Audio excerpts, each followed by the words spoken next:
지역 지하차도의 대부분이 대피를 위한 안전시설이 없는 것으로 조사됐습니다. 제2 오송 참사를 막기 위해 대피로 조성이 시급합니다.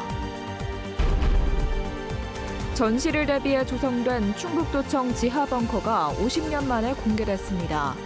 충청북도는 200m 길이의 터널과 지하 공간을 문화공간으로 활용할 계획입니다. 야밤중 야산 개울에서 가재를 잡던 30대 마을 주민이 멧돼지 사냥을 하던 엽사총에 맞아 숨졌습니다.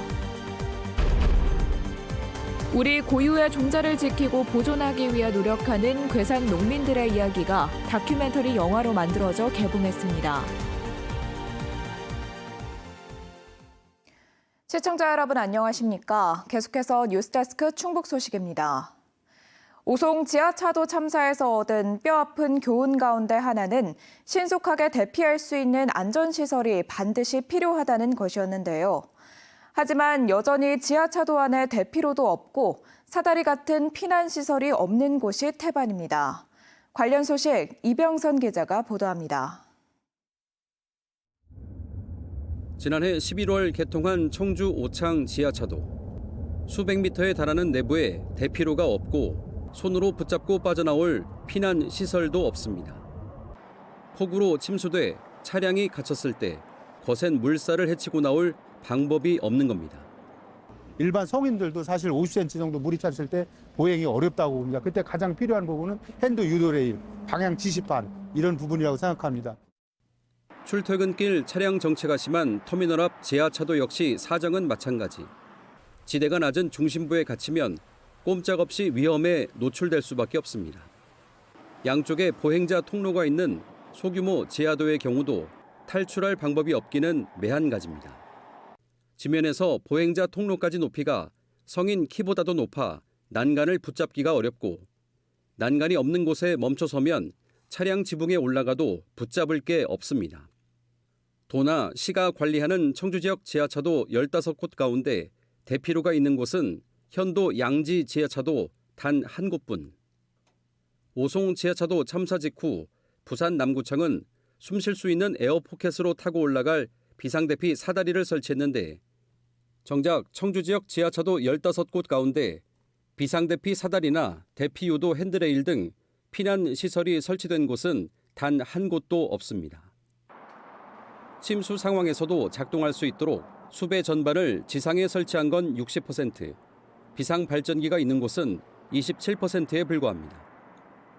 국토부가 관리하는 지하차도의 경우 지자체가 안전시설 현황을 파악하는 것조차 쉽지 않다 보니 같은 청주 지역에 있어도 대처가 더딜 수밖에 없습니다. 국토교통부가 6곳, 충청북도 도로사업이 4곳을 관리하고 있는데 이 10곳도 저희 청주시에서 선제적으로 점검해서 필요한 부분, 재난시설이라든가 피난시설을 선제적으로 도와 국토부와 협의해서 여러 해에 걸쳐 많은 예산이 투입되는 구조적인 개선은 당장 어렵더라도 장마가 시작되는 내년 여름 이전에 비상대피 사다리나 핸드레일만이라도 제대로 갖춰질지 지켜볼 일입니다. MBC 뉴스 이병선입니다. 정부의 긴축 재정 기조 속에 일선 시군들도 잇따라 예산 감축에 들어갑니다. 청주시는 경기 침체로 인한 세수 감소가 예상된다며 내년도 예산을 올해 당초 예산보다 1.3% 줄어든 3조 2,423억 원으로 편성했습니다. 청주시는 세수 감소로 내년에 재정적인 어려움이 예상된다며 저성과 사업을 폐지하는 등 강도 높은 세출 구조 조정을 단행했다고 설명했습니다. 옥천군도 내년도 예산안을 올해보다 4.87% 축소한 5,852억 원으로 편성했고 음성군도 올해보다 27억 원 감소한 내년도 예산안을 편성해 군의회에 제출했습니다. 전쟁이 나면 도청 핵심 참모들이 근무하기 위해 만든 충북도청 벙커가 50년 만에 일반에 공개됐습니다. 200m 길이 터널에 14개의 공간이 숨겨져 있는 거대한 시설인데 김영한 충북지사는 도민들의 의견을 받아 문화공간으로 활용하겠다고 밝혔습니다. 김대웅 기자입니다. 1973년 청주시 대성동 당산의 안반을 깎아 만든 충무시설입니다. 전쟁이 나면 충북지사를 비롯해 핵심 간부들이 적의 공격을 피해 지휘 업무를 할 수 있도록 만들었는데 흔히 도청 벙커라고 불렸습니다. 200m 길이 터널에 14개의 넓은 공간이 있는데 지상으로 통하는 비밀 통로가 곳곳에 마련돼 있습니다. 매년 을지 연습 기간에 훈련 공간으로 썼는데 시설이 너무 낡고 빗물이 새 첨단 장비를 사용하기 어렵다는 지적이 있었습니다. 물이 좀 누수되는 데도 많고 여기가 결로가 너무 많이 발생됩니다. 여기 저녁 아침 되면 한 40m 정도 안개가 낄 정도로 심각한 정도였습니다. 도청 벙커가 50년 만에 국가보안시설에서 해제돼 일반에 공개됐습니다. 충무시설을 주변에 새로 지은 뒤 이 터널은 문화공간으로 임시 개방한 겁니다. 생각의 벙커라는 이름도 붙였습니다. 당장은 빈 터널을 그대로 공개하지만 도민들의 제안을 받아 활용 방안을 마련할 계획입니다.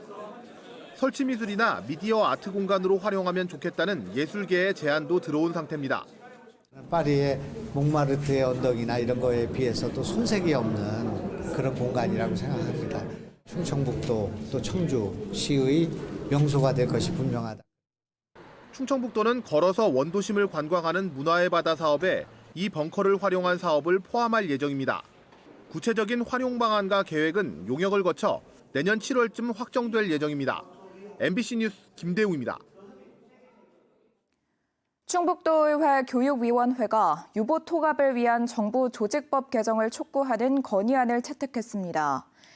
교육위는 정부가 2025년까지 영유아 보육을 교육부로 일원화하는 3단계 방안을 내놨지만 법적 근거가 개정되지 않아 현장 혼란이 야기되고 있다고 배경을 설명했습니다.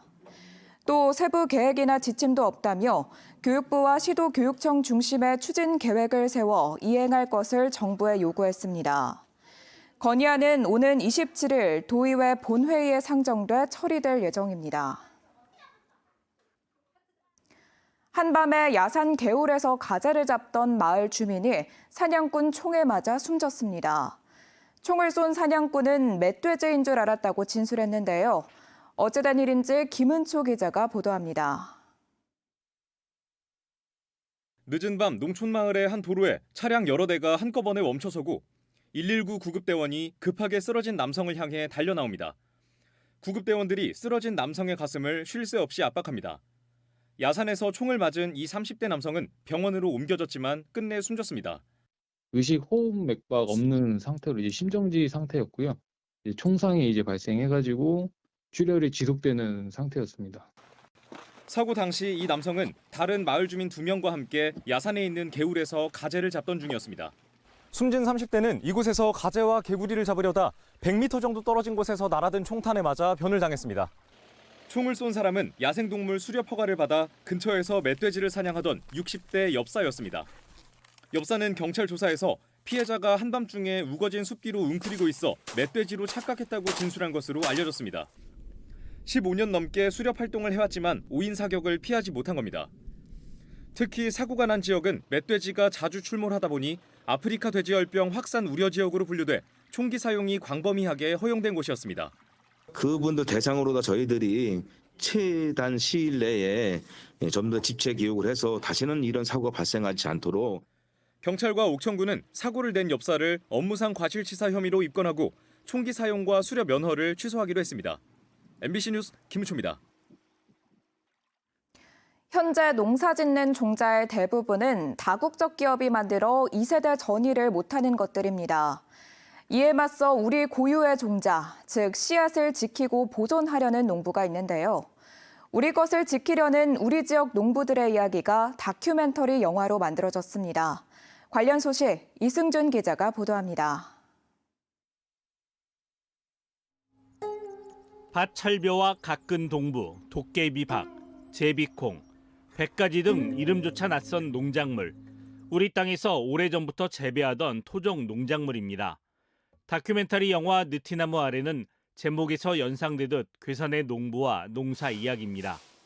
토종 씨앗의 성장과 씨앗 받는 모습 등을 담는 등 아름다운 우리의 토종 씨앗을 보여줍니다. 또 토종 작물이 어떻게 자라고 어떻게 이어지는지를 볼 수 있습니다. 씨앗도 내가 가지고 있는 것만큼은 내가 지킨 만큼은 살아있을 거 아니야. 괴산을 배경으로 한 아름다운 영상에는 단일 작물을 대량 생산 유통하는 현실에 비해 힘들고 고단한 작업들이 녹아 있습니다. 이렇게 씨앗이 나누구나, 꽃이 이렇게 이쁘구나라고 하는 걸 좀 잘 느낄 수 있는 그런 영화가 됐으면 좋겠고, 그러니까 그 토종 씨앗이 갖고 있는 어떤 의미를 조금 한 번 더 생각해 볼 수 있는 그런 기회가 됐으면 좋을 것 같습니다. 7년 전 괴산으로 귀촌해 영화 작업을 하고 있는 감독은 지역 농부들을 만나며 작지만 위대한 씨앗을 알게 됐습니다. 토종 씨앗이 정말 이렇게 아름답고 또 우리가 지켜내야 될 것이다라는 생각을 좀 하게 돼서 대표님하고 같이 좀 의논해서 좀 찍어도 되겠냐 이렇게 좀 여쭤봤더니 뭐 괜찮다 이렇게 하셔가지고. 촬영은 지난 2019년 봄에 시작해 1년여 만에 끝났지만 개봉은 지난 15일에야 이루어졌습니다. 그러나 다큐멘터리 영화라 개봉관을 잡기는 여전히 힘듭니다.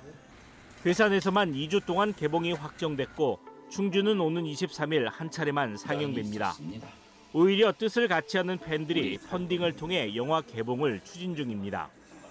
배급이라는 것 자체가 홍보도 많이 해야 되고 노출이 많이 돼야 또 영화도 볼 수 있고 또 개봉관도 많아야 좀 볼 수 있는데 저희는 워낙 진짜 기적적으로 하는 것 같아요.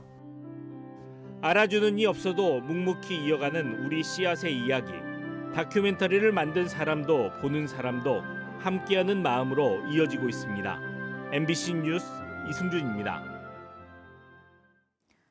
어젯밤 11시 40분쯤 청주시 옥산면의 한 폐기물 처리장에서 불이 나 지금도 진화 작업이 이어지고 있습니다.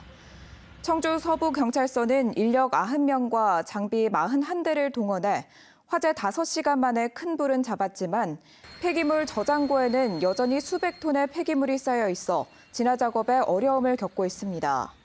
소방당국은 이르면 내일 오전까지 진화 작업을 마무리하고 정확한 화재 원인과 피해 규모를 조사할 계획입니다. 임차인을 속여 20억 원에 달하는 전세보증금을 가로챈 임대업자가 구속돼 재판에 넘겨졌습니다.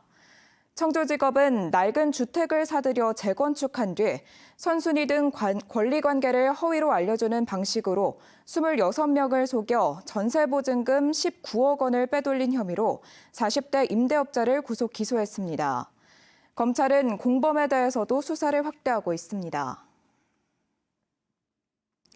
오랫동안 방치된 명암 관망탑을 청주의 명소로 활용하기 위해 리모델링보다는 철거 후 신축해야 한다는 주장이 제기되고 있습니다.